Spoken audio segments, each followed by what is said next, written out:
प्रधानमंत्री नरेंद्र मोदी ने कहा, संविधान राष्ट्र का मार्गदर्शक है और ये समय की हर कसौटी पर खरा उतरा है। आकाशवाणी से मन की बात कार्यक्रम में श्री मोदी ने लोगों से अगले महीने प्रयागराज में महाकुंभ में भाग लेते समय एकता की भावना को अपनाने का आग्रह किया। प्रधानमंत्री ने कहा, अगले वर्ष भारत में होने वाला विश्व ऑडियो विजुअल मनोरंजन शिखर सम्मेलन भारत को वैश्विक कंटेंट निर्माण का केंद्र बनाने की दिशा में महत्वपूर्ण होगा।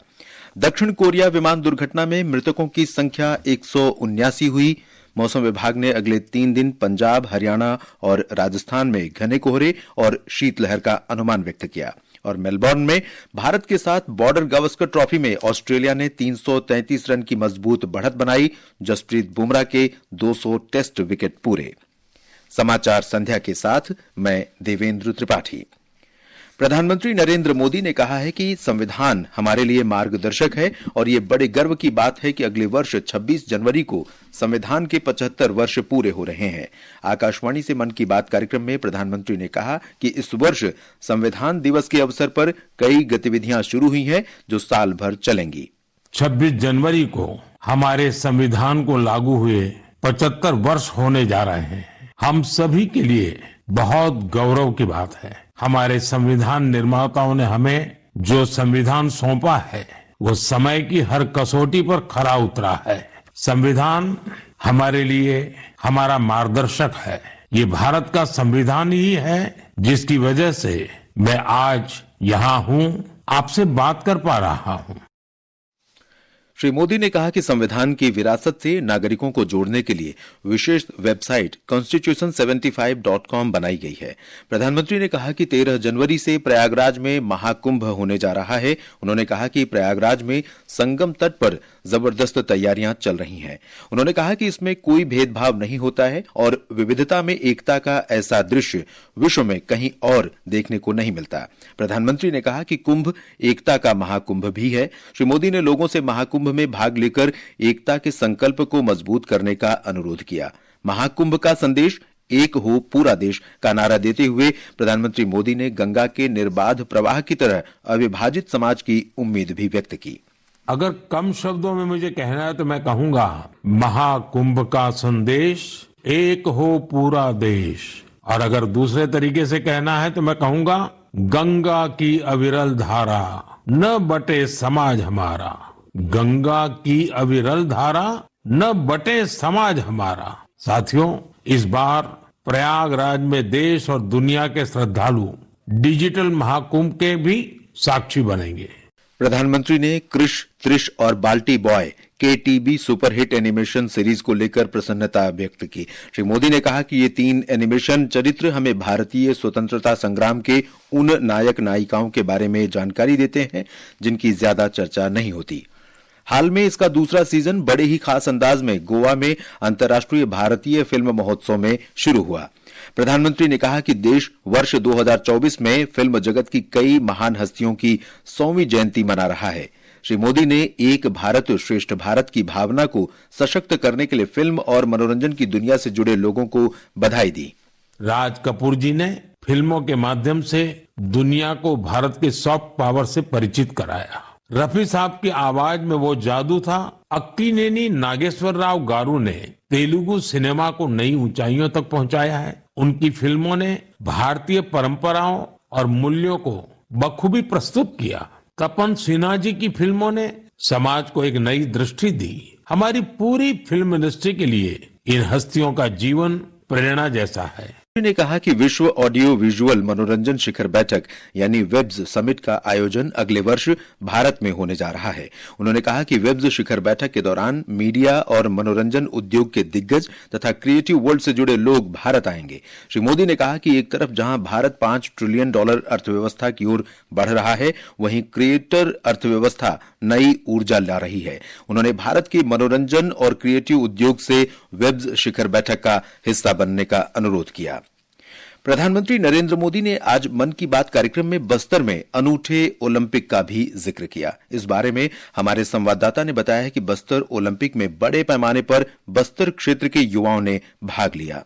छत्तीसगढ़ के बस्तर संभाग में हुए बस्तर ओलंपिक में इस संभाग के सभी 7 जिलों के 1.5 लाख से अधिक खिलाड़ियों ने हिस्सा लिया। इन खिलाड़ियों ने विभिन्न खेल स्पर्धाओं में अपनी प्रतिभा का प्रदर्शन किया। बस्तर ओलंपिक का समापन बीते 15 दिसंबर को जगदलपुर में हुआ। समापन समारोह में केंद्रीय गृह मंत्री अमित शाह शामिल हुए। यह ओलंपिक बस्तर क्षेत्र के युवाओं, खासकर आदिवासी युवाओं में ऊर्जा, उमंग और उम्मीद की नई किरण लेकर आया है। विकल्प शुक्ला, आकाशवाणी समाचार, रायपुर।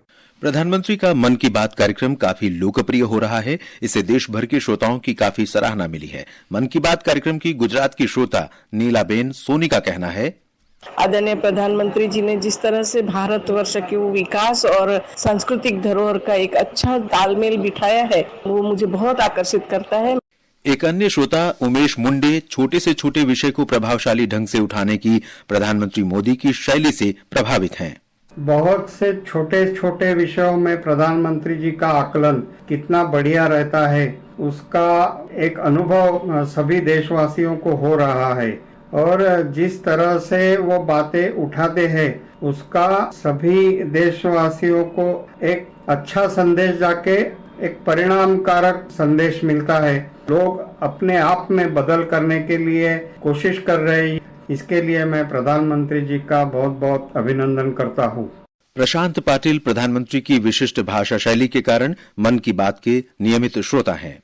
पंतप्रधान नरेंद्र मोदी जी जब मन की बात करते हैं तो ऐसा लगता है कि हमारे लाखों करोड़ों लोगों से वो डायरेक्ट बात करते हैं। बहुत सारी उपलब्धियां हैं, बहुत सारी कार्य है जो मोदी जी का हमको डायरेक्ट पता चलता है और एक सामान्य नागरिक करके हम लोग मन की बात हमेशा सुनते हैं। उस मन की बात से सही ऐसा लगता है कि हमारे ये प्रधानमंत्री है।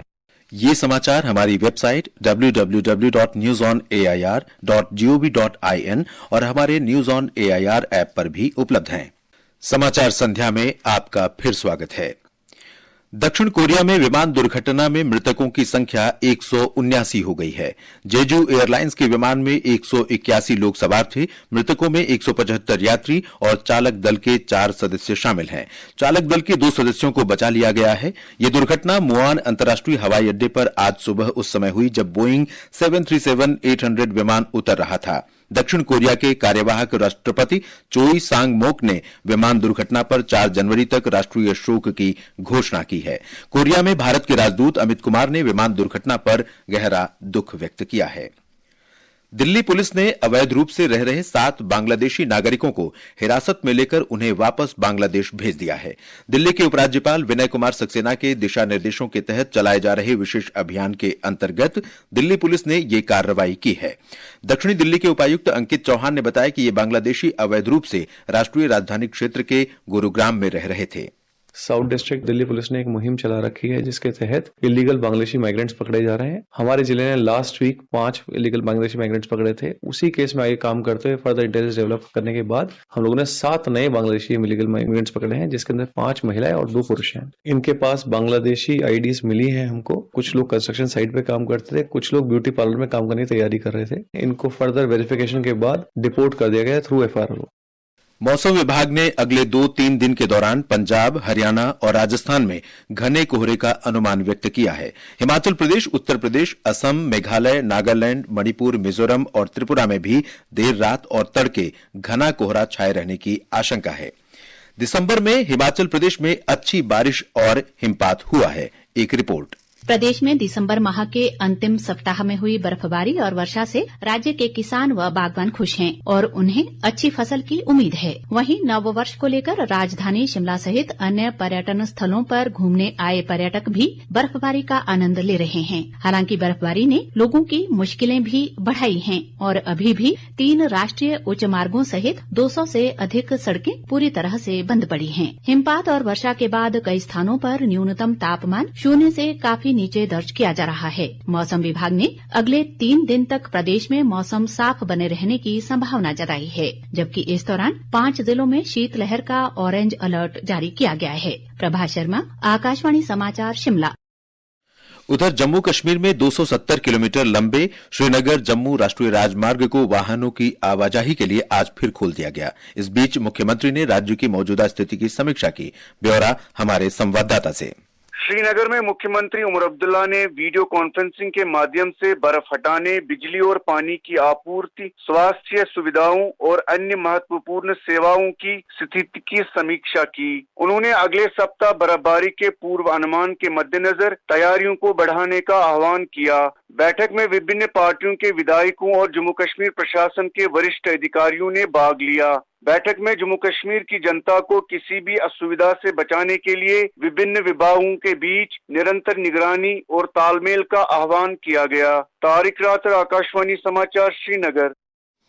उधर पंजाब, हरियाणा, चंडीगढ़, दिल्ली, राजस्थान और उत्तर प्रदेश में अगले 3-4 दिनों तक शीतलहर चलने की भी संभावना व्यक्त की गई है। इन राज्यों में 3 से 6 डिग्री सेल्सियस तक न्यूनतम तापमान गिर सकता है। ये समाचार आकाशवाणी से प्रसारित किए जा रहे हैं। ताजा समाचार जानने के लिए आप हमारे social media handle x@AIR News Hindi को फॉलो कर सकते हैं। ये आकाशवाणी है। Border Gavaskar trophy cricket test match में भारत के खिलाफ 333 रनों की बढ़त के साथ ऑस्ट्रेलिया कल मेलबर्न क्रिकेट ग्राउंड पर चौथे टेस्ट के 5वें दिन अपनी दूसरी पारी 9 विकेट पर 228 रन से आगे बढ़ाएगा। आज चौथे दिन स्कॉट बोलैंड और नाथन लियोन के बीच आखिरी विकेट के लिए 55 रनों की नाबाद साझेदारी की बदौलत ऑस्ट्रेलिया ने 228 रन बनाए और स्टंप तक अपनी बढ़त 333 रनों तक पहुंचा दी। भारतीय तेज गेंदबाज जसप्रीत बुमराह ने 4 विकेट चटकाए और 200 टेस्ट विकेट पूरे करके महत्वपूर्ण उपलब्धि हासिल की। न्यूयॉर्क में भारत की ग्रैंडमास्टर कोनेरू हम्पी ने इंडोनेशिया की इरीन सुकंदर को हराकर विश्व रैपिड और ब्लिट्ज चैंपियनशिप का खिताब जीत लिया है। हम्पी ने 11वें राउंड में 8.5 अंक हासिल करके टूर्नामेंट में जीत दर्ज की। कोनेरू हम्पी चीन की जू वेंजुन के बाद यह खिताब 2 बार जीतने वाली दूसरी खिलाड़ी बन गई हैं। हम्पी ने इससे पहले 2019 में जॉर्जिया में यह प्रतियोगिता जीती थी। प्रधानमंत्री नरेंद्र मोदी ने हम्पी को बधाई दी है। सोशल मीडिया पोस्ट में श्री मोदी ने कहा कि हम्पी का धैर्य और प्रतिभा लाखों लोगों को प्रेरित करेगी। हैदराबाद में खेली जा रही संतोष ट्रॉफी फुटबॉल में पश्चिम बंगाल गत चैंपियन सर्विसेज को 4-2 से हराकर फाइनल में पहुंच गया है। पश्चिम बंगाल के रॉबी हंसदा ने 2 गोल किए और प्लेयर ऑफ द मैच का पुरस्कार जीता, जबकि मनोटोस माजी और नरोहरी श्रेष्ठ ने 1-1 गोल किया। मोटरिस्ट हेमंत मुद्दप्पा ने आज चेन्नई मद्रास इंटरनेशनल सर्किट में India national motorcycle drag racing championship 2024 पर तीसरी बार कब्जा करते हुए 15वां राष्ट्रीय खिताब जीतने का रिकॉर्ड बनाया। और बैडमिंटन में भारतीय बैडमिंटन खिलाड़ी लक्ष्य सेन ने शानदार प्रदर्शन करते हुए आज चीन के शेंझेन में king cup international badminton open में फ्रांस के खिलाड़ी एलेक्सर लेनियर को सीधे गेम में हराकर तीसरा स्थान हासिल किया। 23 वर्षीय लक्ष्य सेन ने लेनियर को 21-17, 21-11 से हराया। टूर्नामेंट के पहले सत्र में पुरस्कार के तौर पर उन्हें लगभग 36 लाख रुपए हासिल हुए। और अंत में मुख्य समाचार एक बार फिर। प्रधानमंत्री नरेंद्र मोदी ने कहा, संविधान राष्ट्र का मार्गदर्शक है और ये समय की हर कसौटी पर खरा उतरा है। आकाशवाणी से मन की बात कार्यक्रम में श्री मोदी ने लोगों से अगले महीने प्रयागराज में महाकुंभ में भाग लेते समय एकता की भावना को अपनाने का आग्रह किया। प्रधानमंत्री ने कहा, अगले वर्ष विश्व ऑडियो विजुअल मनोरंजन शिखर सम्मेलन भारत को वैश्विक कंटेंट निर्माण का केंद्र बनाने की दिशा में महत्वपूर्ण कदम। दक्षिण कोरिया विमान दुर्घटना में मृतकों की संख्या 179 हुई। मौसम विभाग ने अगले 3 दिन पंजाब, हरियाणा और राजस्थान में घने कोहरे और शीतलहर की स्थिति बनी रहने का अनुमान व्यक्त किया। और मेलबर्न में भारत के साथ बॉर्डर गावस्कर ट्रॉफी के क्रिकेट मैच में ऑस्ट्रेलिया ने 333 रन की मजबूत बढ़त बनाई। जसप्रीत बुमराह के 200 टेस्ट विकेट पूरे। इसके साथ ही समाचार संध्या का ये अंक समाप्त हुआ। नमस्कार।